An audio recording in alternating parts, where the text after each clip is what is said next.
नमस्कार, मी रेश्मा साळुंखे. शहरांच्या बातम्यांमध्ये आपल्या सगळ्यांचं स्वागत. बुलेटिनच्या सुरुवातीला बातमी मुंबईतून, अर्थातच बेस्ट कर्मचाऱ्यांच्या संपाची. संप पुकारणाऱ्या कर्मचाऱ्यांची ताठर भूमिका, समित्यांमधल्या बैठकांचा सिलसिला आणि मुंबई उच्च न्यायालयात सुरू असलेल्या सुनावणींच्या फेऱ्या या सगळ्यांमध्ये बेस्ट कर्मचाऱ्यांच्या संपाचं चाक अडकलंय असं म्हटलं तर वावगं ठरणार नाही. कारण आजही तोडगा निघून न शकल्यानं सलग 8व्या दिवशी बेस्ट कर्मचाऱ्यांचा संप सुरूच आहे. 225 कोटींचा बोजा सहन करत कर्मचाऱ्यांना 1250 रुपयांची पगारवाढ द्यायला बेस्ट प्रशासन तयार झालं. मात्र बेस्ट कर्मचारी संघटना या 2500च्या पगारवाढीच्या मागणीवरती ठाम आहेत. बेस्ट संपावरती तोडगा काढण्यासाठी स्थापन करण्यात आलेली उच्चस्तरीय समिती आणि बेस्ट कर्मचारी कृती समितीमध्ये मंत्रालयात 2 बैठकाही पार पडल्या. त्यानंतर उच्चस्तरीय समितीने तयार केलेला सीलबंद अहवाल महाधिवक्त्यांनी उच्च न्यायालयात सादर केला. या अहवालावरती दोन्ही पक्षकारांनी आपली बाजू मांडली. अहवालावरती वाटाघाटी सुरू असताना संप मागे घेण्याचं आवाहन उच्च न्यायालयानं बेस्टच्या कर्मचाऱ्यांना केलंय. मात्र बेस्ट कर्मचारी अजूनही संपावर ठाम आहेत.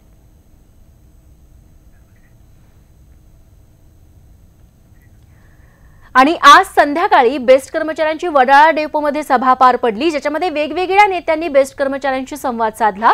यावेळी शशांक राव यांनी बेस्ट कर्मचाऱ्यांच्या मागण्या मान्य होईपर्यंत संप सुरू ठेवण्याचा इशारा दिलाय.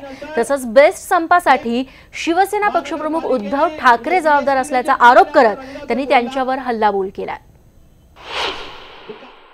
जो कामगार रात्रंदिवस काम करतो त्याला तुम्ही ही वागणूक देणार आहात? मराठी सांगता या कामगाराला तुम्ही हे देणार आहात? मित्रांनो, आपला लढा जारी राहील. त्यांना जर आपल्या कुटुंबांना चिरडायचं असेल तर लोकांना सांगू दे की आम्ही या कष्टकरी कामगाराला चिरडायला निघालेलो आहोत. आपला लढा आता अजून तीव्र होणार, अजून व्यापक होणार. आपण शांततेने चालणार, पण कोणाला आपल्याला संपवायला देणार नाही. हा कष्टकरी कामगार आहे आणि तुम्ही त्या मिल कामगाराला देशोधडीला लावलात. पण आम्ही इतिहास बदलणार. जो कोण विचार करतोय की आपल्याला देशोधडीला लावायचं आहे, आपण त्यांना. कारण मी वारंवार सांगतोय की सत्तेमध्ये जे लोक आहेत, शिवसेना आहे, त्यांना ही बीएसटी बंद पाडायची आहे. मी पहिल्या दिवस ज्या दिवशी संप सुरू झाला त्या दिवशी सांगितलं की यांना खाजगीकरण करायचं आहे, ह्यांना कामगार जगवायचं नाही, ह्यांना बीएसटी जगवायची नाही, ह्यांना ही बीएसटी विकून काढायची आहे. तर शिवसेनेचे काही युनियन लिडर्सनी माझ्यावरती टीका केली.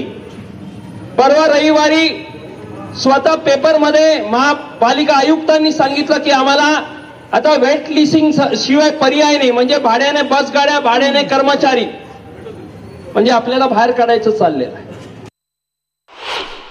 अहवाल आणि आता बीएसटीने दिलेलं काय काय करायला पाहिजे, त्यांचं जे रिफॉर्म्स आहेत, कृती आराखडा आहे की आम्हाला हे पाहिजेत. हे मला असं वाटतच नाही की बीएसटी किंवा त्या त्रिसदस्य समितीने दिलेलं आहे. मला असं वाटतं हे सरळ मातोश्रीने सांगितलंय, यांना मारून टाका. टप्पे 2007 नंतरच्या कर्मचारीसाठी मागितले तर 10 टप्पे द्या. म्हणजे तफावत दूरच करायची नाही, रेंगाळत ठेवायचा आहे विषय. आणि त्याच्यानंतर पूर्ण अहवालामध्ये कुठेही विलिनीकरणाबाबत एक साधा शब्द नाही आहे. स्वतःच पास केले, महानगरपालिकेने पारित केलेला ठराव आहे की बीएसटीचा अर्थसंकल्प महानगरपालिकेच्या अर्थसंकल्पामध्ये विलीन करा. एवढं सर्व मांडणी केली. प्रमुख मागणी आहे, मुंबईकर जनतेला सुद्धा त्याच्यामुळे सेवा मिळणार, आपली नोकरी सुद्धा त्याच्यामुळेच टिकणार. एक चक्काट शब्द नाही. तो काही लोकांनी आज बोर्ड लावले परत कामगार सेनेने की लिखित पाहिजे. माझं म्हणणं आहे, गेल्या वेळेला चूक केली, मातोश्रीचा शब्द मानला, आता लिखित शिवाय मागे जाणारच नाही. परंतु मुख्यमंत्री हस्तक्षेप करत का नाही आहेत? मला सांगण्यात आलं, उद्धवजींनी सांगितलं की याच्यामध्ये आपण पडू नका, जे काहीही बीएसटीच्या कामगारांना द्यायचं नाही असं उद्धवजींनी सांगितलेलं. दरम्यान आज मकर संक्रांत आहे आणि या दिवशी तिळगुळ देऊन तोंड गोड करायची परंपरा आहे। मात्र गेल्या 8 दिवसांपासून बेस्ट कर्मचाऱ्यांचा संप सुरू आहे। या संपातून तोडगा निघत नसल्यानं बेस्ट कर्मचाऱ्यांच्या पत्नींनी कडुनिंबाची पानं वाटून कडू संक्रांत साजरी केली आहे।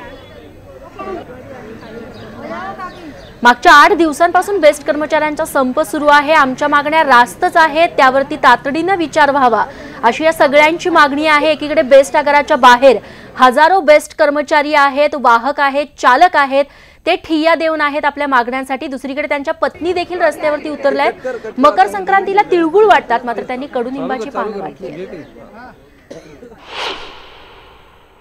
खरं तर संक्रांत हा खऱ्या अर्थाने तिळगुळ द्यायचा सण आहे। तुम्ही काय वाटतंय का कडू संक्रांत? आमच्यासाठी हा सण गोड नाहीच आहे, कारण आमचे गेले 8 दिवस एवढे हाल चाललेले आहेत आणि आज आम्ही हा कडुलिंबाचा पाला देऊन संक्रांत साजरी करून आमच्यासाठी गोड काहीच नाहीये ना। संक्रांत साजरी करण्यासाठी तिळगुळ वाटतात, पण आमच्याकडे गोड बातमी पण नाही आणि आमचे काही करण्याचं ते काय मनावर पण घेत नाही।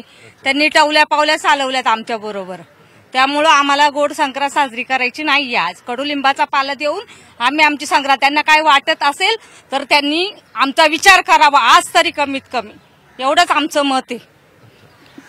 शाळेत तू शाळेत जाते? आम्ही शाळेत जाताना तिळगुळ घेऊन जायचो, मात्र आज तुझ्याकडनं कडुलिंबाचे पानं या ठिकाणी तू पण या सगळ्या संपात सहभागी झालेली आहे, निषेधामध्ये सहभागी झालेली आहे। काय तुझी भावना आहे? खरं तर शाळेत जाताना आम्ही संक्रांतीसाठी तिळगुळ वगैरे घेऊन जायचो, पण आज अशी वेळ आली की गेले 8 दिवस झाले संप चालू आहे, पण सरकारने आमच्यावर कडुलिंबू देण्याची वेळ आणली। निदान अशी आशा आहे की आजच्या दिवशी तरी सरकार काहीतरी गोड बातमी देईल आणि आम्ही तिळगुळ देऊन समारंभ साजरा करू। गोड बातमी आज सरकार देईल अशी अपेक्षा आहे, कारण बैठक मंत्रालयामध्ये पार पडली आहे आणि 3 वाजता न्यायालयामध्ये सुनावणी असणार आहे। हो, आशा आहे आज तरी गोड बातमी त्यांनी द्यावी।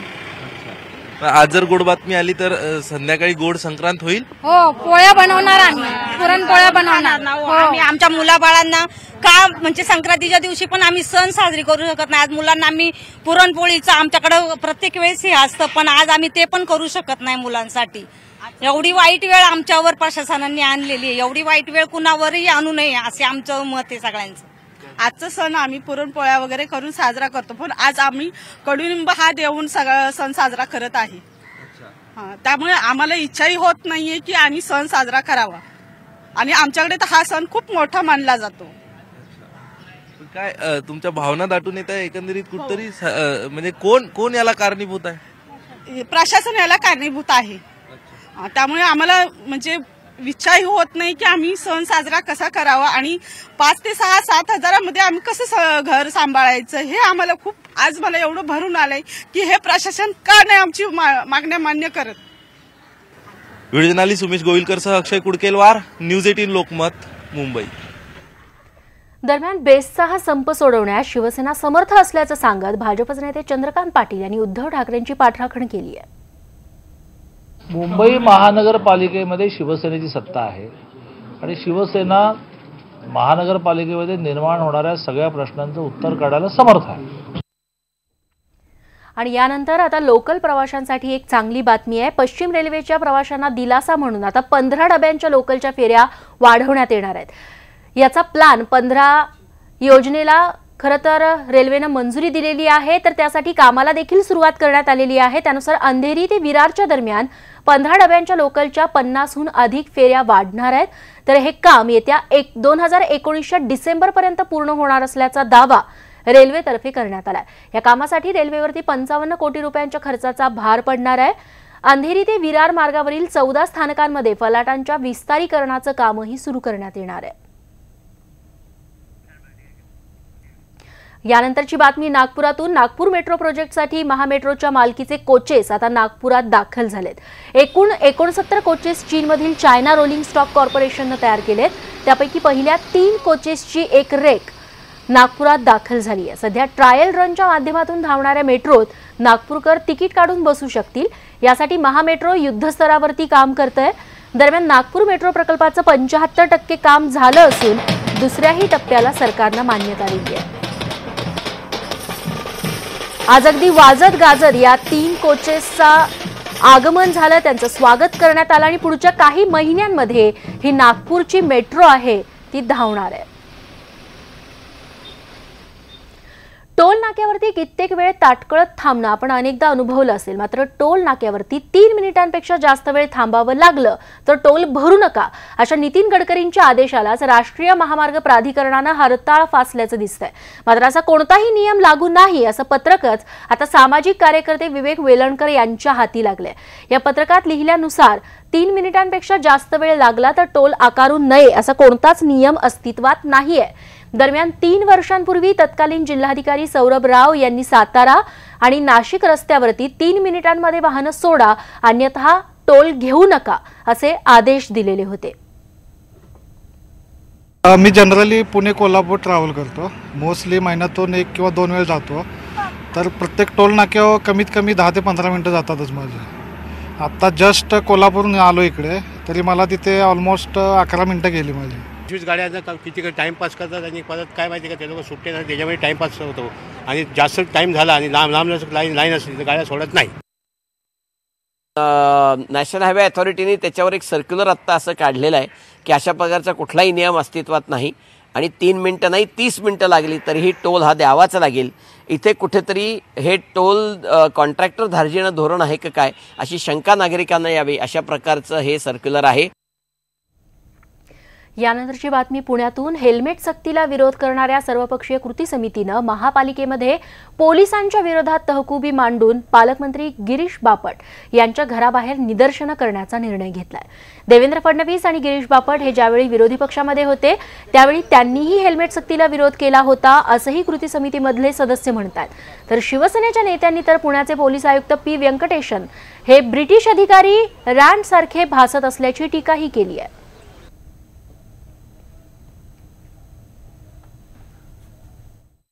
हेल्मेट कृती समितीच्या माध्यमातून आज या ठिकाणी बैठक झालेली। सर्व पक्षाचे नेते कार्यकर्ते यांनी एकमुखी निर्णय घेतलेला आहे। 17 तारखेला महानगरपालिकेमध्ये ठराव देऊन हेल्मेट सक्तीच्या विरोधात तो ठराव मान्य करणार आहे। कुठली हेल्मेट सक्ती पुणेकरांवर लादू नये त्या संदर्भामध्ये आम्ही आयुक्तांशी पण बोललो, माननीय मुख्यमंत्र्यांनी पण निवेदन दिले। ह्या 17 तारखेला सभागृहामध्ये पहिला ठराव आम्ही करणार आहोत। वरिष्ठ नेत्यांनी सरकारमधल्या लोकांनी त्यांना सांगितलेलं आहे की तुम्ही हेल्मेट सक्ती करू नका।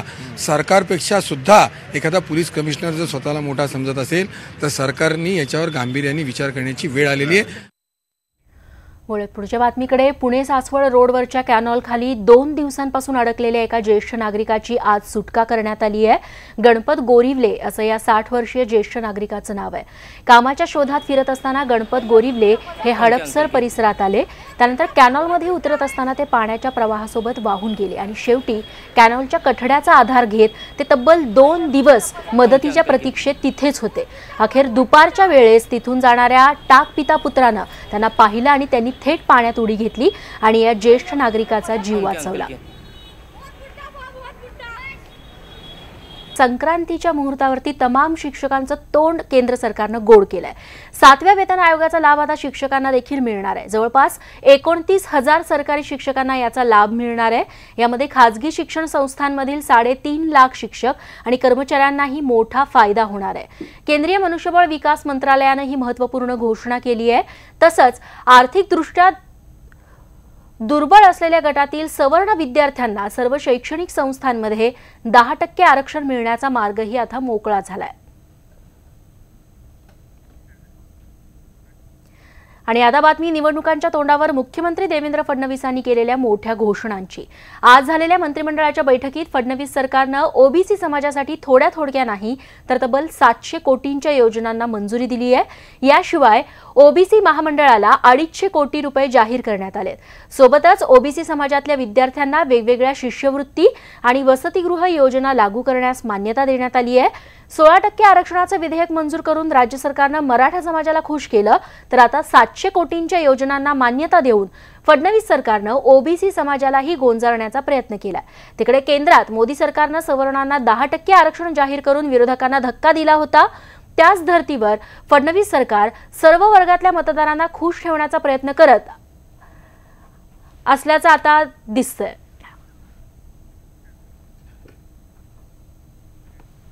2017 मध्ये MPSCची परीक्षा उत्तीर्ण झालेल्या उमेदवारांना आता 2019 उजाडलं तरीही कामावर रुजू करून घेण्यात आलेलं नाही। याच्या निषेधार्थ आमदार हरिभाऊ राठोड यांच्या नेतृत्वात आज उमेदवारांनी मुख्यमंत्र्यांची भेट घेतली। 2017 मध्ये 377 उमेदवार हे MPSCच्या परीक्षेमध्ये उत्तीर्ण झालेले होते। यातील 17 उमेदवारांच्या नियुक्तीचं प्रकरण अजूनही न्यायप्रविष्ट आहे। मात्र उरलेल्या 360 उमेदवारांना यावेळी ताटकळत ठेवण्यात आलेलं आहे।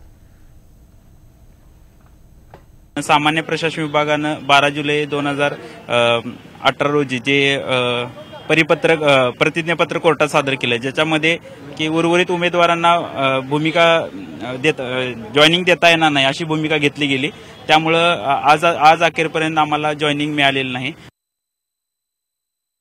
आणि आता बातमी कायद्याच्या रक्षकांच्या दादागिरीची। वाहतुकीचे नियम न पाळणाऱ्यांवरती नजर ठेवण्यासाठी नुकतंच नाशिक पोलिसांना शर्टवर लावायला कॅमेरा देण्यात आलाय। मात्र याचाच धाक दाखवत नाशिकच्या देवस्थानांना भेट देण्यासाठी आलेल्या भाविकांना वाहतूक पोलीस त्रास देत असल्याची तक्रार एका व्यक्तीने केली आहे। मध्य प्रदेशातल्या संजय गंगराडे या भाविकाने ही तक्रार केलेली आहे थेट मुख्यमंत्र्यांना।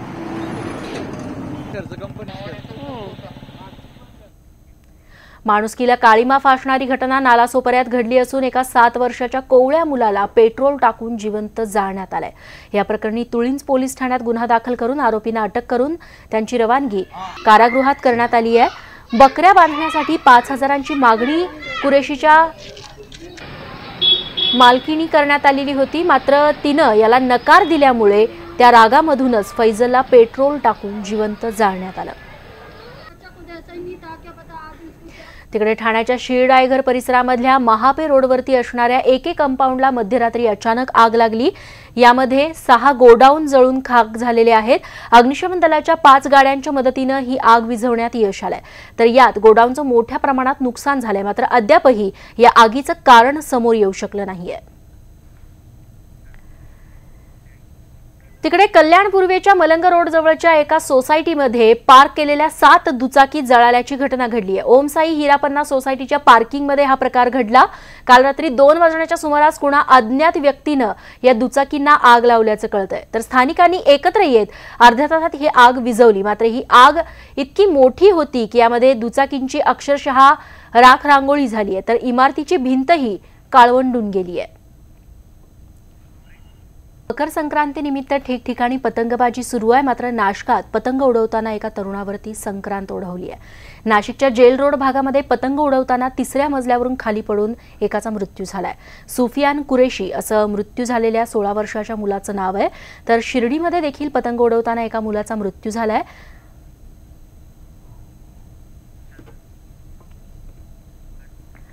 मकर संक्रांतीच्या मुहूर्तावरती पुण्यात काँग्रेसनं भाजपला फटकारण्याचा मुहूर्त साधलाय। 100 दिवसात परदेशातून काळा पैसा आणणार अशा घोषणा पतंगावरती लिहून काँग्रेसनं जुमलेबाजी पतंग उत्सव साजरा केला। पुण्यात तळजाई टेकडीवरती काँग्रेस कार्यकर्ते आणि लहान मुलांनी हे जुमलेबाजीचे पतंग उडवले। काँग्रेसचे विधान परिषदेचे माजी आमदार मोहन जोशी यांनी या पतंग उत्सवाचं आयोजन केलेलं होतं।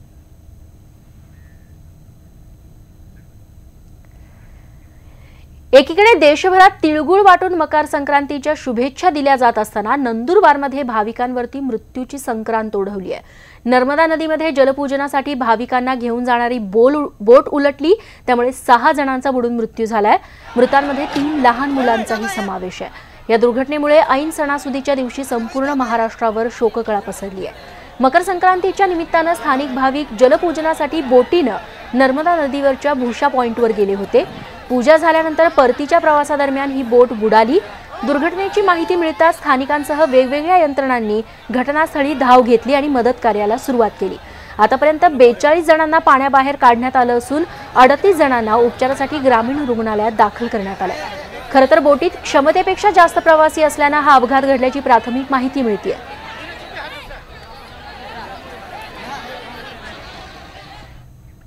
आणि यासोबत शहरांच्या बातम्यांमध्ये आता वेळ झाली आहे इथेच थांबण्याची। ताज्या घडामोडींसाठी बघत रहा न्यूज 18 लोकमत।